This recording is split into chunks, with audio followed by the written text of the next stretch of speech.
As a real estate agent, it's not only my job to help you buy and sell your home, but also to help build and support the communities that myself, my clients, and my friends live in. And that's why I want to come to you today asking for support for a member of our community. Flor is a neighbor who I met while out walking. I used to see her out walking and running all the time, and she is the brightest light, so much so that I would take my headphones off, which I don't do for just anybody when I'm working out. When I'm working out, it's my time, and I don't want to take those headphones out. But for Flor, I would take my headphones out and we would talk. Her son, William, generously agreed to share their story during my visit. Their needs extend beyond the financial. They need the kind of support that can only come from a united community effort. Before we delve deeper and you get to know Flor and William Hernandez, I want to clarify that they don't want anyone feeling obligated to help.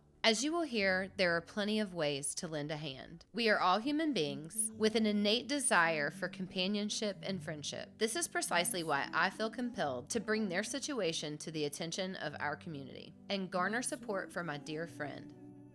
November 23rd of 2022. It's Thanksgiving week. My mother would go on runs. She runs 10 miles a day, 5 days a week. I roughly had gotten off around like 4 in the morning. I came home at like 4 in the morning and my mom was getting up to do her things while I'm coming home to go to bed. Next thing you know, I'm getting knocks on the door. It was kind of like a fever dream because you didn't know what was happening. There's just people, a whole bunch of people in front of my door asking me if I'm Flor Hernandez's son. And I said yes. And they're like, your mother got in an accident. You need to just go see her. All I saw was cop cars. And all I saw was like people pulled over and there was like 10 cop cars, an ambulance, a fire truck. I didn't know what was happening. The whole road to go to Battlefield was closed. I don't see my mom. And the cop goes, hey, are you Flor Hernandez's son? Hey, I need to get some information about her. And I just asked, hey, where's my mom? And the cop didn't know I didn't know. Nobody had told me. He was like, you don't know what happened? And I was like, no, how, like, you say accident, what happened to my mom? Like, is she alive? Is she okay? And they said that she was in grave condition and that she had gotten hit by a car. My father and I, we drive to the hospital, and they had us sitting in the lobby for about 3 hours because they were trying to save her because she had a traumatic brain injury. She had a brain bleed. She cracked her skull to a certain degree. She broke her left hip, but that was it. That there was no grave, like there was no like she got trampled, there was no like she was a strong woman. She took her vitamins. She fought for herself. So that was what saved her with all the doctors. How active was she? How she was active. She was in the community, she was moving, she was doing things. She had so much good karma that this is why she never died. Because she had so much good karma. She did so much good for people that I think at that moment the world was like, you can't take this one.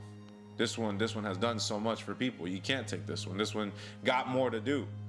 So sadly, we've had a tough year of getting back on our feet. She needs therapy. She needs rehab. She needs rehabilitation. She needs acute therapy. She needs to go into programs. There's a lot of different things, but without Medicaid and without money, it's kind of really difficult to get her into places. She can't get disability when it comes to SSI, I guess the money that they give certain people and that are disabled. She can't get that just because apparently she hasn't paid into it. We're looking into everything as much as we can with calling different people. If anybody knows a therapist, if anybody knows somebody that runs a program, that runs anything for my mother, that would be the most everything that we could get. We're asking for a rehabilitation of my mother. We're asking for the community to come together and help my mother get back into providing into the community which she was providing. She was helping everybody. There was nobody who would say, hey, Flor Hernandez, can I have your help? And she would say no. There was never one time. If she could, she would. And if she couldn't, she would figure out a way.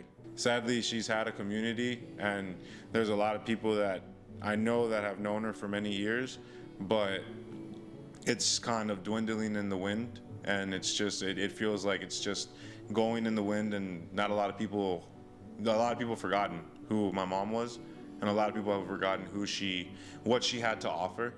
And it's that little saying of like, be grateful for what you have because you don't know when it will be gone type stuff. Not a lot of people are coming to say hello to her. A lot of people are forgetting about my mother. And hopefully with this, we can tell her story out more and to make sure that a lot of people know that she's still alive. She's still at home. She still is here. You're like, okay, she can't run. Okay, she can't go out and have a coffee with you guys. Okay, she may speak a little bit differently now. It's still Flor Hernandez. A lot of people don't want to see her because they've seen her before and they don't want to see her in this position. I'm her son. I see her every day. I go through that every day. But you have to accept that somebody has gone through some changes, and you have to be willing to see them in those changes and still love that person for who they are. And that's where I hope everybody gets a gist of who is Flor Hernandez, because this was the most indestructible woman of my whole life, and at 60, the only thing that took her down was a car, and it didn't even take her down fully. She's still here and she's still alive. So I know that we'll go through all this, but we are asking for help on anything. And I hope that one day we can be together, not on a screen, but we are going to be hugging each other. And you know what? Giving you my heart, because this is the best opportunity to have friends all over the world.